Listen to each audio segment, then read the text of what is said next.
Perkenalkan, nama saya Muhammad Faris dari SMK PGRI 3 Tanggul. Saya berasal dari Kota Jember, Kecamatan Semboro, Desa Pondok Dalem, RT 1 RW 1. Hobi saya adalah memasak dan membaca. Perbedaan mesin ATM dan CRM. Jumlah kaset ATM ada 5, yaitu 4 kaset denom dan 1 kaset digit atau retret. Tidak ada sensor deteksi uang, cash slot tidak bisa digunakan untuk memasukkan uang, tampilan layar monitor masih belum touchscreen, hanya bisa untuk 1 denom per mesin ATM. Fungsi reject atau retret dalam satu kaset. Reject box di ATM berfungsi untuk menyimpan uang cash. Posisi kaset pada mesin ATM tidur. CRM jumlah kaset ada 6, yaitu 4 kaset denominasi, 1 kaset reject, 1 kaset retret. Terdapat sensor deteksi uang, cash slot berfungsi untuk tarik dan setor tunai. Tampilan layar monitor sudah touchscreen. Mesin bisa multi-denom. Fungsi reject book di mesin CRM untuk menyimpan uang setoran nasabah yang tidak diedarkan atau UTLE dan menyimpan uang cash. Posisi kaset pada mesin tegak lurus. Prosedur kerja yang dilakukan saat melakukan pengiriman di CIT.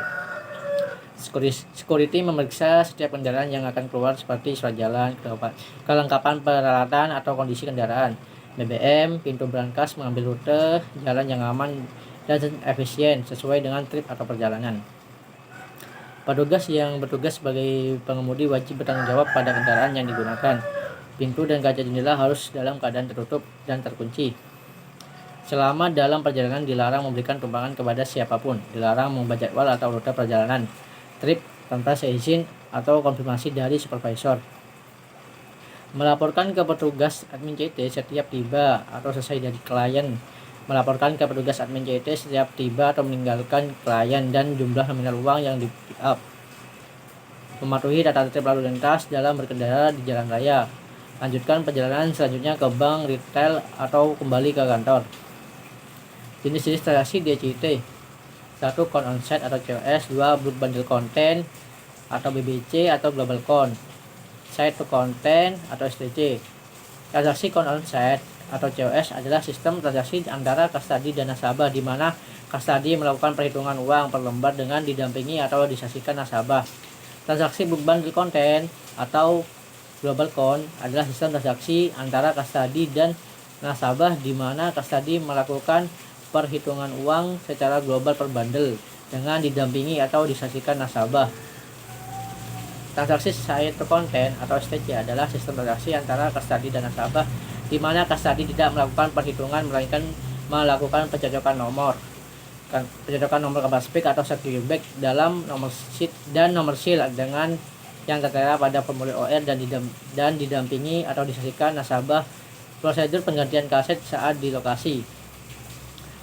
Buka upper compartment untuk mengganti mode normal ke mode SOP, masuk ke menu SOP, masuk ke menu replenishment, lakukan print counter, lakukan clear cache, lakukan print counter,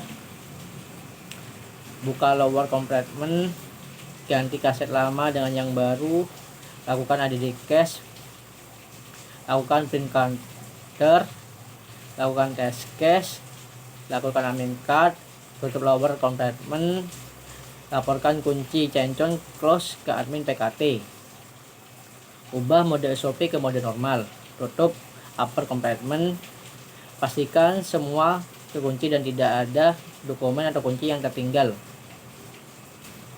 Cara masuk dan keluar CPC.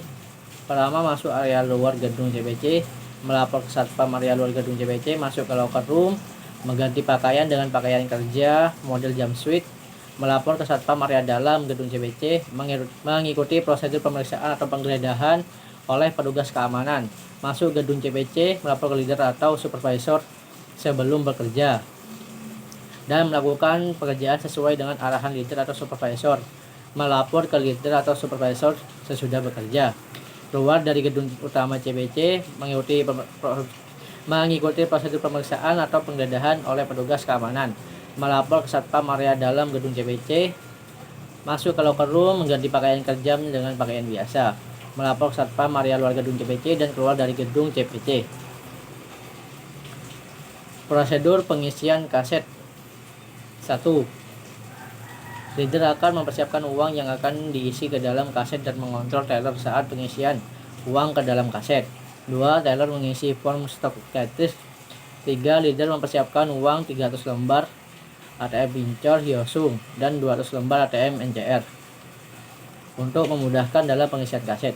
Jumlah lembar uang tiap kaset adalah 2.300 lembar ATM Pincor dan Hyosung dan 2.200 lembar ATM NCR sesuai standar dari BCA. 4. Teller mempersiapkan segel kaset berwarna oranye dan menulis nomor segel dan nomor cartridge pada form stok kaset. 5. Teller melakukan pengisian uang ke kaset. Per 500 lembar uang posisinya adalah gambar pahlawan pada bagian muka sisi kiri dan lainnya pada sisi kanan. Pastikan bahwa setiap cartridge Pincor Hyosung diisi dengan uang sebanyak 2.300 lembar. Khusus cartridge NCR diisi dengan uang sebanyak 2.200 lembar dan dengan denominasi yang sama.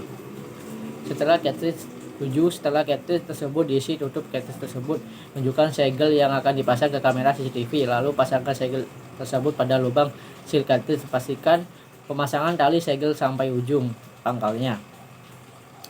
Pengisian uang ke dalam cartridge CRM disesuaikan dengan nominal atau denominasi yang telah ditentukan oleh PT BCA. Prosedur bongkaran kaset. Pertama, teller menggunakan form recon untuk pencocokan data. Teller mencocokkan SID dengan form recon. Teller menunjukkan tiap kaset ke CCTV. Teller membongkar kaset reject atau retard terlebih dahulu dan menghitung uang yang ada di dalamnya, jika ada. 5. Teller membongkar kaset RB dan menghitung uang yang ada di dalamnya. 6. Uang yang dihitung diikat per 500 lembar. 7. Setelah uang dihitung semua, dilakukan pencocokan jumlah uang dengan form recon untuk memastikan hasilnya sama. 8. Apabila ada selisih jumlah uang, teller wajib lapor ke leader. Kemudian leader akan melakukan verifikasi ulang atau perhitungan ulang. Cara melakukan penanganan kartu tersangkut. 1. Membuka paski atas. 2. Mengubah ke mode SOP. 3. Melakukan print counter. 4. Masuk ke menu VDA atau VDM. 5. Mengeluarkan kartu tersangkut. 6. Mengecek card bin. 7. Menunjukkan kartu tersangkut dan kartu yang berada di dalam card bin ke CCTV. 8. Masukkan kartu tersangkut dan kartu yang berada di dalam card bin ke dalam amplop. 9. Mereset card return. 10. Melakukan print counter. 11. Mengubah kembali ke mode normal. 12. Menutup paski atas. 13. Mengisi formulir replenishment atau laporan petugas servis. Cara melakukan penanganan uang tersangkut. 1. Membuka paski atas. 2. Masuk kepada SOP. 3. Melakukan print counter. 4. Masuk ke menu VDA dan VDM. 5. Mengecek letak uang tersangkut pada menu VDA dan VDM. 6. Membuka paskia bawah. 7. Membuka brankas. 8. Menarik cash dispenser atau bill recycling modul. 9. Mengecek bagian-bagian pada cash dispenser atau bill recycling modul. 10. Melakukan uang tersangkut. 11. Memperlihatkan uang tersangkut ke CCTV. 12. Masukkan uang tersangkut ke amplop. 13. Memasang kembali cash dispenser atau bill recycling modul. 14. Melakukan print counter dan mereset mesin. 15. Menutup brankas. 16. Menutup paskia bawah. 17. Mengubah ke mode SOP ke mode normal. 18. Menutup paskia atas. 19. Mengisi formulir replenishment atau laporan petugas servis. Sekian dari saya. Wassalamualaikum warahmatullahi wabarakatuh.